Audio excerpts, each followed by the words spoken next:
Bonjour, ça va bien? Ça va très bien, toi? Ça va très bien, moi aussi. Ah, attends. Bonjour, Sean, ça va bien? Ouais, toi. Ouais. Je décide de rentrer par la porte de garage parce que t'es rebelle. Ouais, ça me tentait pas d'une faire un chèque Avec les humains, non. Je comprends ça. Tout le temps. T'inquiète pas. Je sors d'un de nos intervenants. C'est reparti. Oh, ça va bien? Ça va très bien, Ça toi? va très bien. Quel est votre nom? Félix Bouchard. Moi, je m'appelle Théo Brunet. Aujourd'hui, j'ai interviewé dans le cadre d'un cours de sociologie au cégep Édouard-Montpetit. Parfait. Fait que tout ce que vous allez dire va pas être diffusé nulle part, ça va pas être public, puis ça va juste dans le cadre du cours de sociologie. Parfait. Ok, vous êtes en accord avec ça? Absolument. Parfait. Fait que, premièrement, nous, on s'intéresse à. On va avoir des questions qui portent sur la Maison des Jeunes, sur l'organisme, comment il marche, comment il fonctionne, puis des questions générales.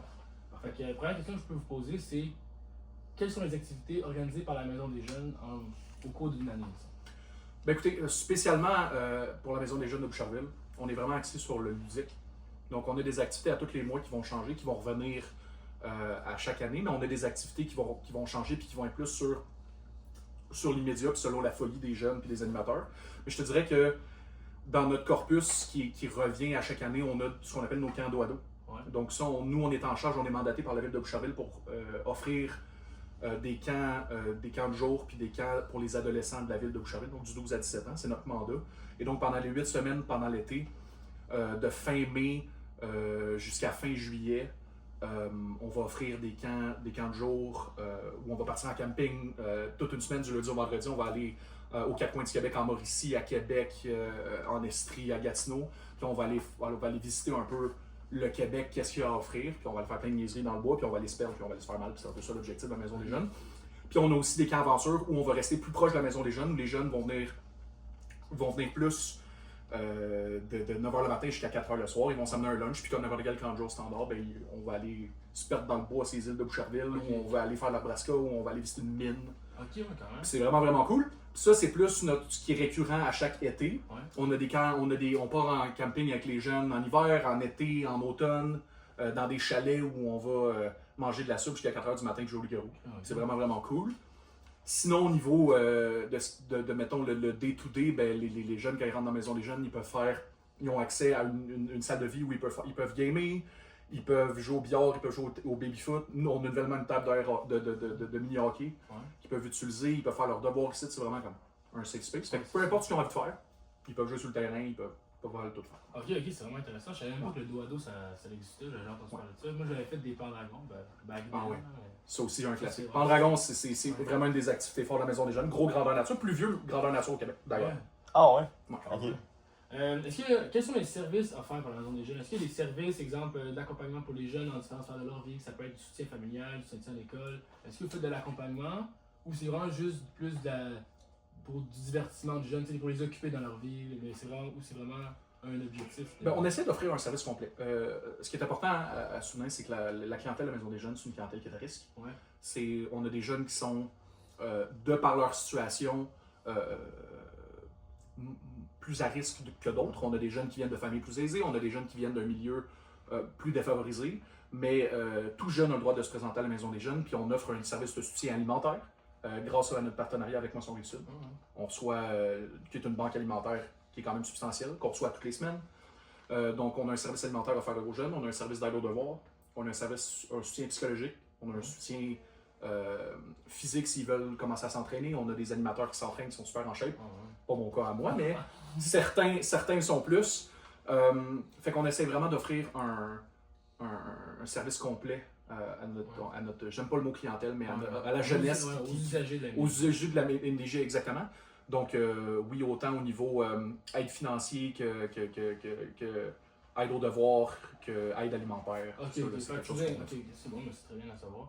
Vous parlez des profils des gens qui viennent ici, mais est-ce que vous voyez une ressemblance entre tous les usagers souvent de la MDG? Est-ce que vous voyez, exemple, que ça peut être une ressemblance par intérêt, que ça peut être la personnalité des personnes, ou bien que ce soit des ressemblances socio-économiques? Tu sais, exemple, quelqu'un qui vit, exemple, plus des personnes défavorisées ou peut-être pas, mais est-ce que vous voyez des ressemblances dans les profils des gens qui utilisent fréquemment la MDG? C'est intéressant. On ne voit pas nécessairement de corrélation. On ne peut pas vraiment établir de corrélation entre les jeunes de la Maison des Jeunes. On a des jeunes de toutes sortes de milieux socio-économiques. On a toutes sortes de jeunes au niveau psychologique. On a des jeunes qui sont beaucoup plus extravertis. On a des jeunes qui sont plus intériorisés. On a des jeunes qui sont moins à l'aise avec les gens. Des jeunes qui qui sont à l'aise avec la foule, le public. On a des jeunes qui viennent d'un milieu, comme j'ai dit, plus favorisé, d'autres plus défavorisés.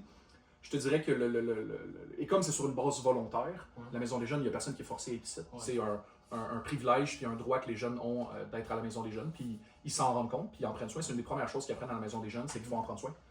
C'est un milieu de vie qui pourrait ne pas exister, puis ils veulent que ça existe, puis c'est un safe space pour eux autres, puis ça, c'est pour eux le plus important.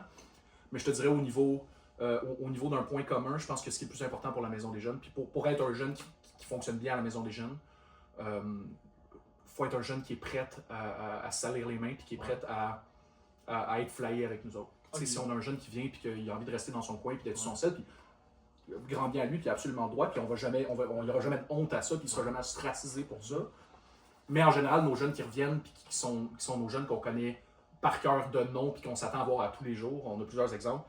En général, il faut des jeunes qui veulent participer. Ok, c'est bon.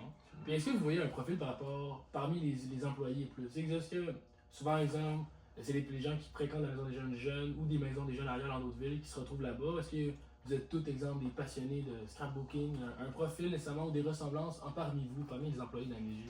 Je te dirais que c'est drôle que tu en parles parce que on est 9 en ce moment employés sur le payroll de la Maison des jeunes pendant la période hivernale. Puis sur les 9 employés de la Maison des jeunes, si je ne me trompe pas, on a 7 des 9 qui sont des anciens jeunes de la Maison des jeunes. De la direction jusqu'à nos intervenants, jusqu'à nos travailleuses de milieu. C'est tous des gens qui ont fréquenté la Maison des jeunes. C'est des gens qui croient fondamentalement à la mission. Je pense que ce qui définit un bon employé de la Maison des jeunes puis un bon intervenant, plus que les études, plus que l'expérience, c'est la personnalité. Notre directrice, Marc-Claude Manlot, elle engage des gens avant d'engager elle engage la personnalité avant d'engager le background puis d'où tu viens. Je pense que c'est ça qui définit un bon employé de la Maison des jeunes. C'est vraiment quelqu'un qui croit au message, puis c'est plus facile d'y croire quand ça t'a aidé. Tu sais, moi, j'ai 27 ans aujourd'hui, puis je suis un jeune de la Maison des jeunes de 2009 à 2014. Puis ça a tout le temps été ça que je voulais faire. Dès que je suis parti, cette Maison des jeunes-là m'a tellement donné que absolument. C'est très bon. En parlant de mission, vous avez parlé de la mission justement, mais comment vous pouvez identifier la mission ou l'objectif de la Maison des jeunes? Est-ce que c'est amener les jeunes à aller plus loin? Est-ce que c'est la ligne directrice que vous suivez par rapport à votre accompagnement des jeunes environ? Je te dirais que la mission c'est dur de définir exactement ce que c'est parce que la jeunesse, c'est complexe. La jeunesse, c'est vaste. Mais je te dirais que si je devais en mettre en une phrase, je dirais que c'est protéger la jeunesse par la jeunesse pour la jeunesse. Le plus important, c'est vraiment le jeune. C'est le crux de ce qu'on fait. Ce qui représente la Maison des jeunes, c'est pas les employés, c'est pas la bâtisse, c'est pas les activités, c'est les jeunes. C'est l'âme de la Maison des jeunes. Puis sans eux autres, on n'existerait pas, puis on n'aurait pas de raison d'être. Fait que notre objectif numéro 1, puis la mission de la Maison des jeunes, c'est de protéger la jeunesse, puis de s'assurer de créer un environnement le fun, sécuritaire, ludique pour eux autres.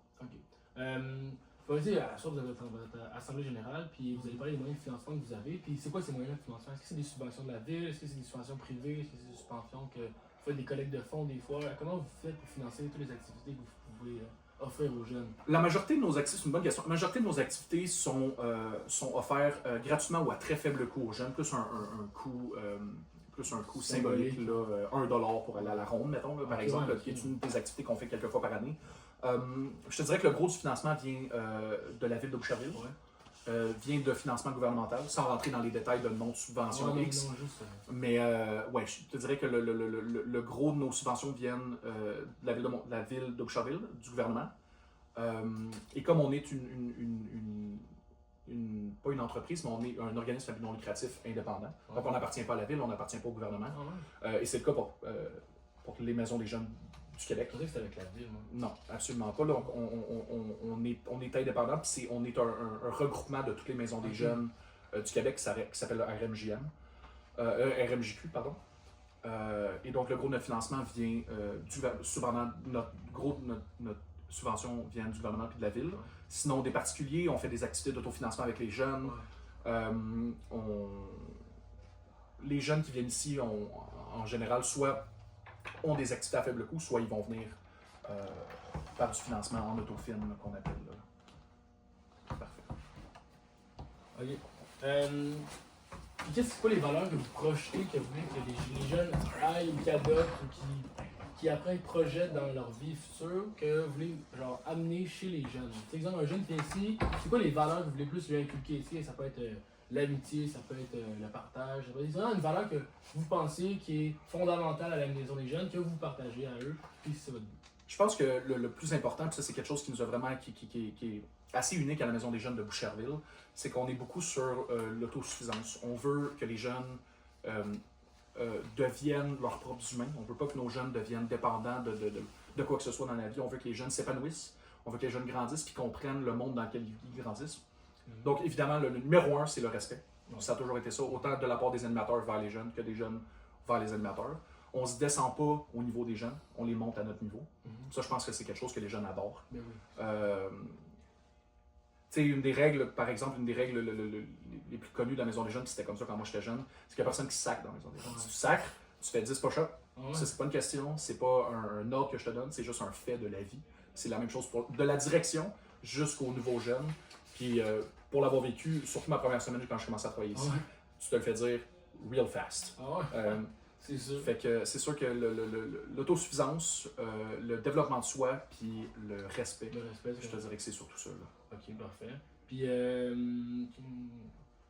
c'est quoi le but de la NJ pour un jeune qui reçu les services offerts par la maison jeune? C'est exemple, un jeune vient vous voir et il demande un service d'accompagnement familial, lui, ça va mal à la maison. C'est quoi son but à elle? Est-ce que ça va être juste de l'accompagnement de surface? Vous allez vraiment essayer, vous allez vraiment aider les gens contacter les services sociaux si c'est besoin? C'est sûr que pour tout ce qui est contact de services sociaux, ça fait partie de nos obligations comme les écoles humaines. C'est sûr que pendant on a un petit peu plus pardonne-moi l'anglicisme, on a un petit peu plus de leeway qu'une école parce qu'ultimement on n'a pas le même mandat que les écoles. Nous, notre mandat c'est la jeunesse, c'est s'assurer qu'ils soient en sécurité.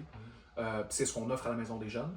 Ceci étant dit, si un jeune, sa situation familiale va pas bien, si on a des jeunes avec des troubles de santé qui sont externes, on a des jeunes avec des troubles alimentaires, des jeunes avec des troubles d'anxiété, des jeunes avec des troubles de mutilation, on a des jeunes qui se blessent, des jeunes qui ont besoin de ça pour se grandir. Notre équipe est équipée, puis a l'expérience d'aider le jeune à traverser ça. Okay. C'est sûr qu'on n'offre pas un service psychologique qui est le même qui serait ailleurs dans une résidence faite pour ça ou par d'autres services offerts par le reste du gouvernement. Mais on est des humains en charge d'humains. Puis je pense que le plus important, c'est le gros bon sens. Si un jeune vient me voir et me dit écoute Félix, moi ça va pas bien à la maison, pour me grandir, j'ai besoin de me faire mal, ben je vais pas dire je vais appeler les services sociaux. Ce jeune-là me fait assez confiance pour m'en parler, je me dois de faire tout ce qui est dans mon pouvoir pour l'aider. Et pour me permettre de faire ça, c'est vraiment l'équipe. C'est l'équipe avec qui je travaille, je suis choisi, c'est la meilleure équipe au monde. Puis on se parle de tout. Puis on est transparent avec les jeunes. Les animateurs doivent savoir, doivent être prêts à intervenir. Puis je pense que on grande les jeunes beaucoup. Je pense que les jeunes, ça c'est tout à fait normal. Dans le background, vous les remettre sur terre. On les remet sur terre. Exactement. Les jeunes, leurs problèmes, c'est ce qui est le plus important. Puis c'est correct, puis ça fait partie de la game.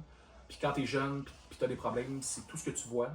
Puis je pense qu'on est bon pour les remettre, leur faire comprendre, puis leur faire relativiser beaucoup. Je m'excuse, ma réponse est un peu aux quatre coins, mais c'est pas une question facile. Ouais, c'est quand même compliqué, j'avoue. Mais non, mais c'est parfait, c'est une super bonne question, juste pas facile à répondre. Mais exactement, je pense que... C'est vraiment d'accompagner plus de jeunes pour être sûr que vous l'aidez à la façon sans les amis, notamment que vous perdez des autres places qu'avec vous, parce que vous, c'est ça que vous aviez, que vous favorisez un peu. Puis, c'est sûr, tu me niaises. On va-tu le voir pour le dos? Cette semaine, il m'a pas appelé pour y en faire une. Mais il peut s'en faire une, mais on n'a pas appelé pour y en faire une. C'est un de mes collègues, c'est pour une boîte alimentaire. On fait de l'aide alimentaire aux jeunes, puis il venait chercher une boîte pour il y a un des jeunes qui venait chercher une boîte. Ok. Je veux savoir, est-ce que vous avez des intervenants ici? Est-ce que c'est des intervenants qui sont formés? Est-ce que c'est des psychoéducateurs, des éducateurs, quelque chose? Vous avez des formations ou c'est juste vraiment... Ça, c'est quelque chose d'assez unique à la Maison des jeunes de Boucherville. Ceci étant dit, j'ai jamais travaillé dans une autre Maison des jeunes, mais comme j'expliquais tout à l'heure, la directrice Marc-Claude Marleau, elle engage pas. Pour elle, parce qu'elle a tout le temps travaillé dans le milieu, Marc-Claude Marleau, c'est une femme qui a des études supérieures, c'est une femme super brillante, intelligente, puis qui connaît la réalité des études que ça demande pour travailler ici, mais elle comprend aussi la réalité du terrain. Puis pour elle, dans le milieu dans lequel on est, par l'expérience qu'elle a, elle préfère engager des gens en qui elle a confiance, des gens qui ont une tête sur les épaules, des gens qui ont de l'expérience dans le milieu, des gens qui ont, pour elle, un gros bon sens. Ouais. Puis c'est plus ça. Nous, c'est pas une demande, c'est un atout d'avoir des études dans le domaine, mais c'est pas une demande, c'est un plus. Je pense que ça, c'est assez unique à la Maison des Jeunes de Boucherville. Ok. Moi, je suis coordonnateur ici à la Maison des Jeunes de Boucherville. C'est la première fois que je travaille dans le communautaire. J'ai beaucoup d'expérience dans la supervision, dans la coordination, dans la planification d'horaires. C'est la première fois que je travaille dans le communautaire. Le social plus. Le social, avec les jeunes. exactement. Mais je me suis jamais autant épanoui. Ok. Mon expérience de travail m'aurait peut-être pas permis d'être engagé dans une autre maison. Ok, parce que, ok, je vois. Est-ce qu'il y a vous avez parlé des comportements comme exemple sacré qui est interdit puis formellement interdit, mais est-ce qu'il y a d'autres comportements ou des manières de penser qui sont interdites au sein de la Maison des Jeunes? Ça peut être le racisme, des choses comme ça. Est-ce qu'il y en a qu'il faut identifier de plus que eux que j'ai nommé? Ben, on fonctionne une des façons de penser de la Maison des Jeunes, ça c'est quelque chose qui m'a été inculqué par la Maison des Jeunes quand j'étais très jeune, c'est que ta liberté arrête là où celle des autres commence. Ça, je pense qu'on fonctionne vraiment beaucoup comme ça. Tu as le droit d'avoir du fun, tu as le droit de faire tes niaiseries, mais tu embarques pas sur la liberté des autres, puis embarques pas sur leur espace, puis sur ce qu'eux pensent, puis ce qu'eux ont. Tu as le droit d'avoir tes idéologies, tu as le droit de penser comme tu veux, mais à partir du moment où ça touche quelqu'un d'autre, là, ça devient un problème. Ouais. Là, ça devient néfaste. Si un jeune, il y a des pensées racistes, transphobes, puis qu'il ne le dit pas à personne, je ne suis pas au courant, ça fait rien à la Maison des Jeunes, ça fait rien aux autres, ça ne change pas de sa façon dont il agit. Moi, je ne l'empêcherai pas de rentrer à la Maison des Jeunes. Ceci étant dit, s'il commence à traiter un de mes jeunes de tout et non, parce que c'est un jeune qui est trans, puis qui est en train de se découvrir là-dedans, moi ici, c'est un safe space pour tout le monde. Ouais. Puis le safe space des autres n'est pas moins important que le tien. Ouais. Si tu commences à brimer ça, tu vas t'en aller de la Maison des Jeunes real fast. Ok. Puis est-ce que vous êtes capable d'identifier les normes sociales au sein de la Maison des Jeunes? Tu sais, c'est quoi une norme? Si je peux expliquer. Mais tu sais, on dirait quelque chose qui est comme la norme pour tous. Exemple, ça veut dire, je dis n'importe quoi, on dit que quand vous rentrez, tout le monde se lave les mains. Est-ce que vous voyez comme une norme sociale dans ce contexte-là? Maison des Jeunes, ça peut être exemple que quand il y a un souper, le monde aime ça être là, puis il y a un peu une tradition, comme quelque chose qui se répète souvent. Ben, c'est sûr qu'au niveau des traditions, on a des façons de s'exprimer, on a des façons de parler, on déteint beaucoup sur la jeunesse, parce que comme les animateurs, quand moi j'étais jeune, on déteint sur moi, ça vient des tics de voix, des façons de parler, des façons d'être, des expressions, des intérêts qui découlent beaucoup. On parlait de Pendragon tantôt, qui est une des super bonnes activités de la Maison des Jeunes. Beaucoup de nos jeunes récurrents qui reviennent à tous les jours ont commencé avec Pendragon, ont commencé avec cette activité-là, puis se sont développés un amour pour le médiéval, pour le fantastique, pour le storytelling, c'est comme ça qu'ils se sont développés leurs premières initiés. Il y a certaines expressions qu'on utilise qui reviennent, qui sont peut-être plus loufoques, peut-être moins pertinentes de parler en ce moment, mais tu sais, comme je vous dis, on les monte à notre niveau, on se descend pas au leur. Fait qu'ils déteignent beaucoup, on déteigne beaucoup sur eux autres. Des fois, ça en est épeurant. Des fois, ben, c'est dans le meilleur sens du terme. Là, mais au niveau des normes sociales, on a des habitudes qui se développent. Nos jeunes de 17 ans, ils savent plus. Ils en ont fait tellement des centaines de milliers de push-ups qu'ils sont tannés, là, ils sont done. Mais on déteint sur, comme je disais ça, de leur façon de parler, de leur façon d'être, de leur intérêt, de leur qualité humaine. Ok.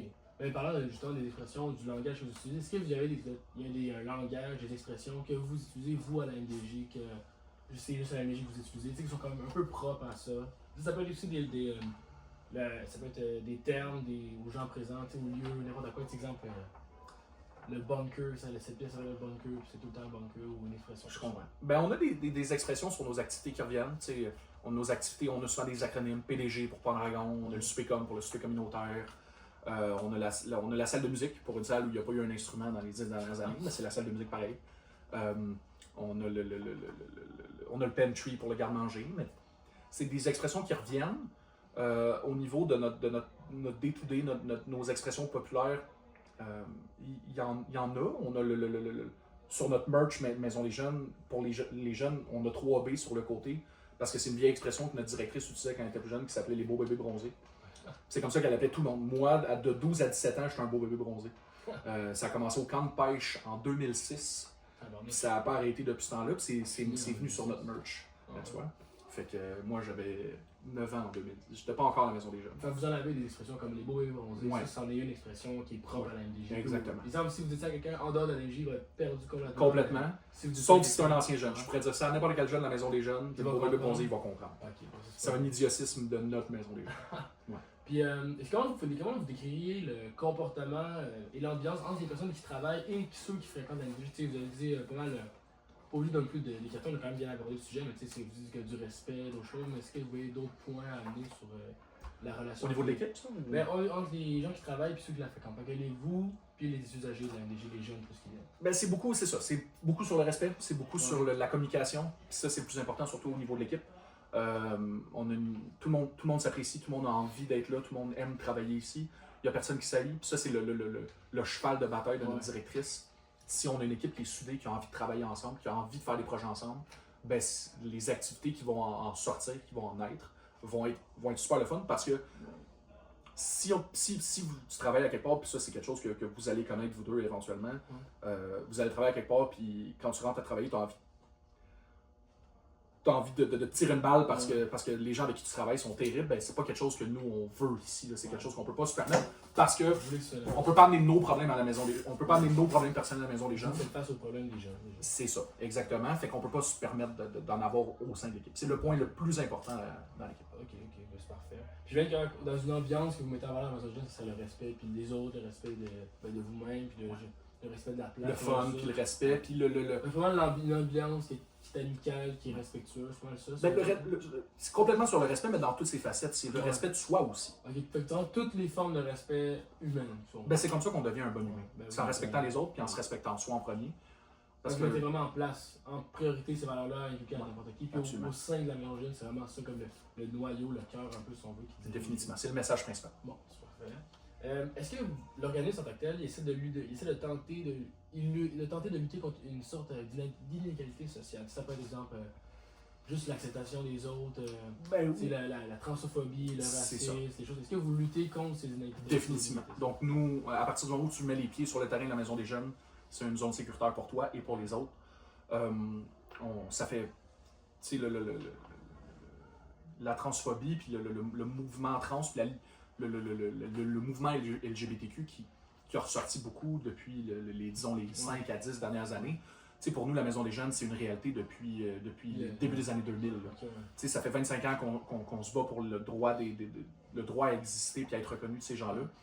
Puis c'est une communauté qui est importante, qui est présente, puis qui est essentielle à l'existence de la Maison des Jeunes. Donc, c'est un bon exemple. Est-ce que vous, si on prend l'exemple de la communauté LGBTQ, est-ce que vous mettez en place des moyens ou des actions pour lutter contre les inégalités, exemple, ce groupe-là subit, ou l'oppression qu'elle peut subir? Est-ce que vos jeunes, vous leur inculquez, vous leur faites des messages souvent d'acceptation, des choses comme ça? Ben pour nous, puis faut comprendre que quand tu es un jeune, tu as 12 à 17 ans, surtout plus vers 12 ans, tu apprends beaucoup, puis tu te laisses influencer par la présence des autres. Puis surtout les gens que tu considères comme, même inconsciemment comme des modèles. Ouais. C'est pour ça qu'on a un peu le rôle de grand frère et de grande sœur à la Maison des Jeunes, même si faut faire une distinction entre la famille et la Maison des Jeunes. Tu sais, moi j'ai des jeunes de 12 ans aujourd'hui qui me regardent comme moi je regardais mes animateurs quand j'avais 12 ans. Puis je comprends leur réalité, je comprends ce qu'ils vivent, puis je comprends la façon dont ils regardent les gens. Puis il faut qu'on inculque la bonne façon d'être, ou du moins ce que nous on considère la bonne façon d'être. Le respect comme on parlait tantôt. Et pour nous, c'est même pas une question. Un jeune qui ne sait pas ce que c'est être trans, qui ne comprend pas cette réalité-là, parce qu'il ne s'est jamais posé la question, parce que ça le regarde. C'est pas sa réalité à lui, puis il rentre dans la Maison des Jeunes, puis il voit parler avec une personne qui est trans, ou qui est gay, ou qui est sur le spectrum, des gens qui ne sont pas nécessairement dans la communauté LGBTQ, mais des gens qui sont un peu dans les marges. Moi, je vais interagir avec cette personne-là comme n'importe quel autre humain. Puis le jeune qui, lui, a envie d'être là, qui te regarde comme un modèle, ben, quand les jeunes ont des bons modèles respectueux, ben, ça fait des bons jeunes respectueux. Il va être porté à interagir avec les autres, même si lui a un préjugé, vu qu'il voit que vu que vous êtes un modèle, ils regardent un peu par Mais le travers. préjugé est défini parce que tu apprends ailleurs. Tu sais, s'il n'y a jamais l'occasion d'apprendre des choses qui peuvent être néfastes pour son développement personnel, comme la transphobie et le racisme, puis c'est pas quelque chose qui est inné à une personne, c'est quelque chose que tu apprends, c'est des comportements qui sont appris puis qui sont acquis. Ben, si on n'offre pas d'environnement où le jeune apprend ça, ben, il ne le développera pas. Ouais, je vois. Ben ça, on en a déjà parlé, les fonds modèles extérieurs de la VODG, c'est vraiment que, juste les redire, c'est des aides gouvernementales, la ville, mais tu sais, vous avez aussi accès aux services sociaux, services d'intervenants, des choses On comme a accès à ces ça. services-là et ce n'est pas des services qui nous financent ou duquel on tire une rémunération, mais c'est des aides. Ouais. Tu sais, il y a vraiment, par exemple, la DPJ, il y a un gros stigma sur le service de protection de la jeunesse. Ouais. La DPJ, c'est pas nos ennemis. Non, Ils sont là pour nous aider, ils sont là pour s'assurer que les jeunes vivent et grandissent dans un environnement qui est sécuritaire selon le norme défini par le gouvernement, qui est bien au strict minimum. Puis si on a besoin de faire un appel, on va faire un appel. Si on a besoin de faire un signalement, on va le faire. Mais c'est pas notre recours numéro un. Mais on va le faire s'il y a place à le faire. Ok. Ouais. Puis, c'est quoi les problématiques que vous êtes capable d'identifier qui sont plus présentes, on va dire, aujourd'hui, que vous faisiez face, par exemple, il y a 10 ans? On dirait, c'est quoi les problématiques vraiment qui sont principalement abordées, qu'il y a soit des jeunes qui viennent te voir, exemple, qui disent moi, je sais pas, j'ai de la misère à manger, eux qui sont plus au cœur de l'enjeu en ce moment actuel. C'est beaucoup tout ce qui vient et qui est tiré du stress. Ouais. L'anxiété, c'est vraiment la maladie du 21e siècle. Ah ouais? C'est la maladie du millénaire, là, définitivement. Les Les jeunes stressés. ont accès à une information qui est incommensurable aujourd'hui. Puis tu sais, toi et moi, on vient pas de la même génération, mais on est du monde un petit peu plus vieux que la jeunesse. Tu sais, Ouais. toi, tu es Ben, ouais. début jeune vingtaine, moi je suis fin vingtaine. Notre accès à l'information était bien moindre Oui, que oui, les oui. jeunes aujourd'hui qui ont 12 ans. Puis dans 4, 5, 6, 7 ans, ça va aller qu'en empirant. Les jeunes savent qu'est-ce qui se passe dans le monde, savent que le monde va pas super bien. C'est à 10 ans que tu apprends ça. Puis c'est à 10 ans, c'est lourd, tu sais pas comment gérer cette information-là, ça donne pas confiance en ton futur quand tu dis il va-tu avoir un futur dans 10 ans, tu comprends? Puis les jeunes ont du mal à avoir un recul puis se dire regarde, la Terre va continuer de tourner, nos civilisations sont pas en train de s'écrouler, mais c'est dur pour un jeune de 12 ans qui cherche d'avoir ce recul-là puis d'être capable de se donner un petit wake-up call et de dire regarde, ça va bien aller. Ouais. Puis c'est pour ça qu'on est là, puis ça, c'est des rassurés, c'est vraiment le plus gros enjeu en ce moment. C'est beaucoup on parlait de jeunes trans aujourd'hui, là, qui ont jamais eu, qui ont jamais été aussi encouragés à se montrer puis à affirmer qu'ils existent. Mais, tu sais, avec ce qu'ils voient, puis les modèles qui sont pas nécessairement, selon nos opinions à nous, bons pour la jeunesse, qui sont en train de sortir, il y a un mouvement de droite énorme en ce moment. Ils sont comme, est-ce que je devrais le cacher? Est-ce que je devrais le montrer? Puis nous, on est beaucoup là pour les rassurer. Fait que c'est la priorité numéro 1 en ce moment, puis le plus gros fléau dans notre société, au niveau de la jeunesse, 12-17, c'est vraiment l'anxiété. C'est vraiment le stress. Donc le principal enjeu, vous dites si on veut dire qu'ils font face, les jeunes en ce moment que vous voyez, c'est quasiment la surinformation qui leur crée du stress ou de l'anxiété des... Ben, c'est une cause, en fait. La surinformation est une cause. le stress. Le stress causé par ça, Par ça. qui est une des nombreuses causes de l'anxiété. Tu sais, t'étais anxieux et t'étais stressé quand t'étais jeune, j'étais anxieux et j'étais stressé. Mais moins que... Mais c'était plus contrôlable dans le temps parce que ça venait pas d'une source externe. Ça venait de notre relation avec les autres, ça venait des relations des autres avec nous autres.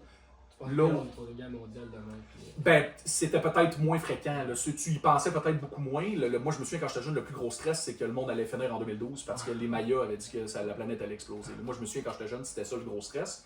On est loin des guerres en Israël et en Ukraine en ce moment. Puis aux États-Unis.